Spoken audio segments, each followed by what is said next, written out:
I rolled out of bed this morning and I decided that I am choosing utter violence in today's video. I'm going to be breaking down some players that you need to avoid, some players that are early round fantasy football landmines that could absolutely blow up your entire season if you end up drafting them. These guys are going to be, downside risk plays. Everybody's going to have an upside case for these players. I'm going to tell you why they could bust and why they could be horrible for fantasy football. Today, I'm going to break down 5 players that you should not draft in the early rounds, but before we get into it, we got to hit the intro.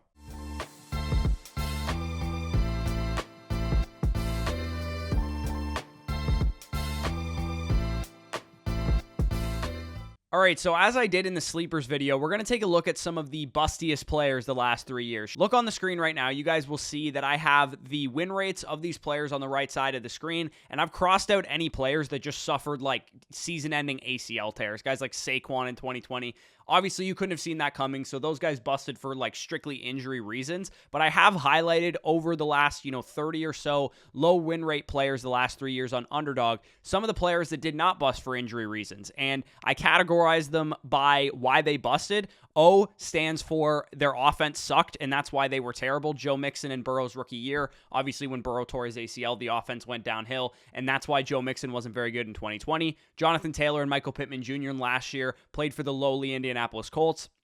Le'Veon Bell in 2020 played for the horrible New York Jets. They finished dead last in scoring. Allen Robinson in 2021 playing for the lowly Chicago Bears. Number 2 category that they could have busted for was aging, right? The player regressed as a result of their advanced age. Very common in running backs. Dalvin Cook last year, Mark Ingram a couple years ago, Le'Veon Bell, Ezekiel Elliott. But this also applied to some wide receivers as well. Julio Jones, once he went over to the Tennessee Titans, obviously was over the hill. Allen Robinson last year, once he got to the Rams, obviously over the hill. And DeAndre Hopkins, to some degree in 2021, started to regress from a separation standpoint and decided to downtick his fantasy football production, and then eventually was suspended going into last season. I stands for injured entering the year. So this is totally different than them just suffering an ACL tear during the season. These guys entered the season with some kind of injury concern. For example, J.K. Dobbins was coming off of a torn ACL last year. Elijah Mitchell had a knee scope before the season, and he was coming into the season with an injury already.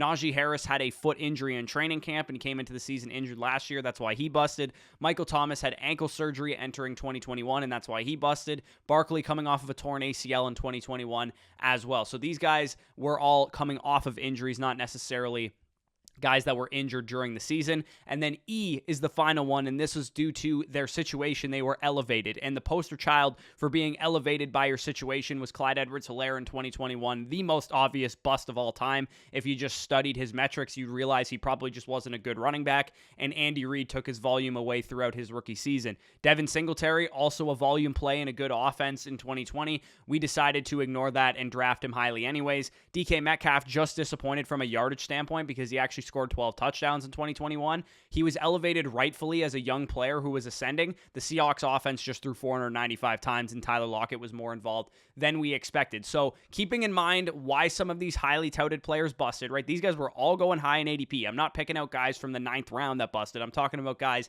that went early in drafts that busted. So we're going to play a little bust reason matchmaker, and it doesn't mean that I'm totally out on the guys that I'm going to talk about. I just probably won't be drafting most of them because of their downside risk. I think I favor other players in their area of the draft. So prepare to get very, very ageist because a lot of these guys are old. And we're going to start with an old receiver in Keenan Allen. Wide receiver 19 in ADP, 35th overall player in Underdog fantasy drafts right now. It's so easy to talk yourself into Keenan Allen because the Chargers project to be among the league leaders in pass attempts. He finished wide receiver 11 in points per game last year despite dealing with some injuries, and he has Justin Herbert throwing him the ball. So that's all the good with Keenan Allen. But we're talking about a guy who essentially missed 6 games from a routine hamstring injury in week 1 last year, came back for like 30% of the snaps in week 7, and then missed another 4 games with the same hamstring injury. I am not normally in the business of like straight up predicting injuries, but a 31-year-old wide receiver with a long list of injuries throughout the course of his career, who took until week 11 basically to come back from a routine hamstring injury, means that he could end up being a fantasy landmine in round 3. His body may simply be breaking down this season, and I'm really sick of being burned by old wide receivers. I fell for Larry Fitzgerald in 2018. I fell for Julio Jones in 2021, and I fell for Allen Robinson last year. Football is a young man's game. I don't know about you, but a guy who just missed 10 weeks with a hamstring injury entering the season where he's historically most likely to fall off does not sound appealing. And you guys can see the graphic on the screen from Ryan Heath's article from Fantasy Points. He studied, performance by age of wide receivers, and year 10 is typically when wide receivers will fall off, give or take around age 30. That is exactly where Keenan Allen is at right now. And even if he does hit and he burns you, it's probably not a top 5 season. It's probably like a wide receiver 2 season. You missed out on 16 points per game. Big whoop. I'm not drafting this guy in the 3rd round. I'm taking all the younger assets going around him, like Breece Hall, like Ramondre Stevenson, like Jerry Jeudy, like Calvin Ridley, some of the guys going in that range. So number 2, we are getting real spicy with this one. Then we're going all the way to the top of the draft board, all the way to the top of ADP. A player I'm probably not going to draft a lot of this year is Christian McCaffrey, who's my RB3 right now in my rankings. He's RB1 in ADP. He's the 3rd overall player, the 4th overall player in underdog drafts. This take goes back to the running back age and touch Apex video that I did a couple months ago called The End is Near for these dynasty running backs.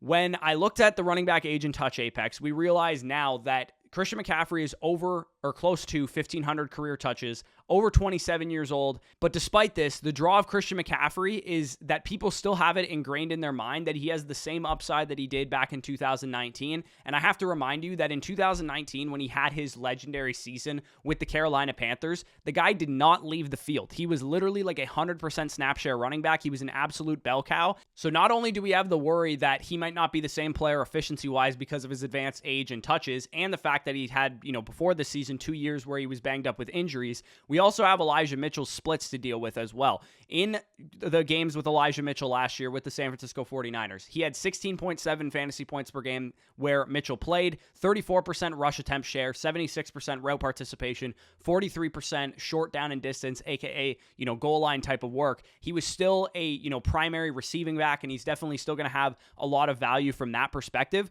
And he's got a great projection overall because we expect this offense to be good, especially if Brock Purdy is back for week 1. But the downside risk of Christian McCaffrey is that he's in a split backfield who still has the chance to get injured, still has a chance to slow down due to his advanced age and touches. I have Christian McCaffrey ranked at RB3 overall for these reasons. I personally prefer the fresh legs of Bijan Robinson, one of the best prospects we've ever seen, or the safer goal line projection, the less touches on the career projection in Austin Eckler, not to mention all the wide receivers that go around Christian McCaffrey, like Tyreek Hill, Jamar Chase, all those type of dudes at the top of the draft. I personally will just not draft a lot of Christian McCaffrey because he's going so high. I think he has too much risk to be going as a top 3 player in redraft leagues. And I've seen people take him, first overall in home league type of formats. Take Justin Jefferson, take Jamar Chase, take Tyreek Hill, take Bijan Robinson, take Cooper Kupp if you're interested in him, take Stephon Diggs, and fade Christian McCaffrey as a top 3 player.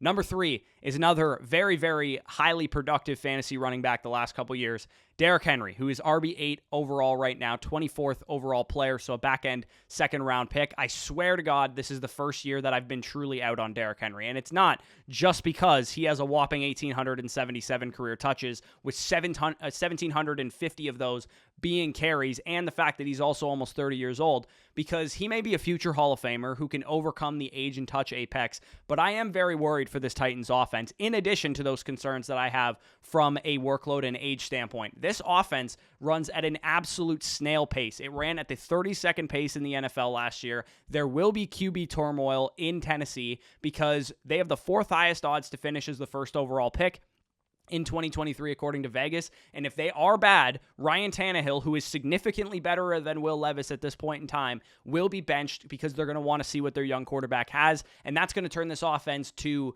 from a bad offense to an unwatchable offense. And trust me, that is a big downgrade. Ryan Tannehill is a solid quarterback. If he wasn't playing for Tennessee this year, he's probably a top 20 quarterback in the league. When the Titans were trailing the last 2 seasons by at least 6 points, Derrick Henry only averaged 14 carries per game versus 24 when they were in a close game or they were leading. For me, he has multiple paths for him to bust. The offense, the age, he might lose efficiency, he might get injured.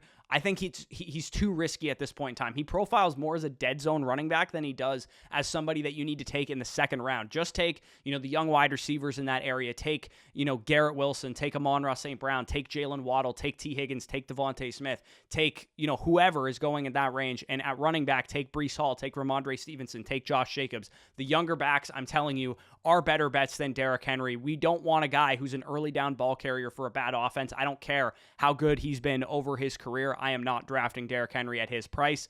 Number 4 on this list is Joe Mixon. Surprise, surprise, another aging running back.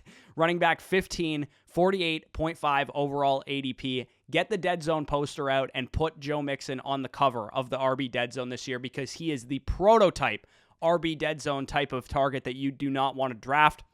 He's just like Keenan Allen. Talk yourself into the guy because he's, in a great offense. He plays for the Bengals. He's the starting running back. To me, I think it's actually bonkers how much better the Bengals offense is when they don't forcefully shove number 28 up the gut for a measly 3.7 yards per carry. In fact, the Bengals are much better the less he's involved in the offense. They score 31.5 points per game to 25 points per game, and they score way more points per drive. They're way better over expected, and they win more games when they don't shove Joe Mixon up the middle 20 times a game because he is not that good of a running back, especially at this point in his career. He has over 1,500 career touches. He's 27 years old. His own team keeps talking about cutting him or trading him or restructuring his contract. Some people just think it's going to be business as usual, Joe Mixon. I promise you, he's not going to have another 300 touch season where he scores 12 touchdowns. It's so unlikely. He's done. He's washed. If Chase Brown isn't good enough to take over this backfield, they will add somebody like Kareem Hunt. They'll add somebody like Leonard Fournette or Dalvin Cook, and this backfield will be a complete mess, and we won't want anything to do with it. Joe Mixon still going in the 4th, 5th round to me is absolutely insane. Just take a wide receiver in that area. Take Lamar Jackson. Take Justin Fields. Take Joe Burrow, a quarterback, whatever. Take a tight end in that area. I don't care. Don't draft Joe Mixon in the 4th, 5th round where he currently goes. And then number 5 on this list, we have DeAndre Hopkins. The NFL community right now is waiting with bated breath on where he signs. But to be honest, I'm not really all that interested in DeAndre Hopkins. It's hard to know where his ADP will settle depending on where he goes, because if he goes to Buffalo, if he goes to Kansas City, he's probably going to be like a 3rd round pick in redraft this year. If he goes to Tennessee or if he goes to New England where the offense is not very good, he'll probably be like a 5th rounder. Right now he's priced in the 4th round, halfway in between those two kind of ranges of outcomes. I'm telling you, you should avoid DeAndre Hopkins in either case. When ADP decides that these aging wide receivers like DeAndre Hopkins are no longer worthy of a top 20 selection, it usually means that they're over the hill. It usually means that they've lost a step. NFL executives have come out and said that they think DeAndre Hopkins is not the same player anymore. His target separation versus man coverage last year was 87th in the NFL, and he's never been a huge separator, but the fact that he's now basically a contested catch jump ball receiver doesn't really bode well for him. Look what happened to Dez Bryant once he got to that point in his career. Look what happened to Julio Jones once he got to that point in their careers. And those guys had just as decorated careers as DeAndre Hopkins. He may still be a low-end wide receiver too if he signs with Tennessee or if he signs with New England or Kansas City or Buffalo. Either way, whatever happens, I don't expect him to have the same top 10 ceiling, top 15 ceiling. If you're expecting vintage DeAndre Hopkins, I'd say there's a good chance that you are disappointed. So I went really spicy with this one. Feel free to let me have it in the comments down below. I'll be happy to engage with you if you think you disagree with any of the points that I made, or if you want to comment down below who you think is a fantasy landmine this year, a guy in the early rounds that you think is just overvalued that you're not going to be drafting. I will be happy to discuss that with you in the comments down below. If you want to take some of this advice into action, of course, go to Underdog Fantasy, use the promo code FSE for 100% back up to $100. And by using our promo code, you'll also get access to our redraft rankings manifesto for your home league drafts and our weekly rankings throughout the season. And if you want any other bonus content from us, our dynasty rankings, our databases, all that stuff will be available on flockfantasy.com, and use the promo code FSE over there to get first priority on dynasty decisions, a free Zoom consultation. If you sign up annually, we can talk about whatever you want to talk about. Dynasty, redraft, it doesn't matter. So with that being said, peace out, and we'll talk to you soon.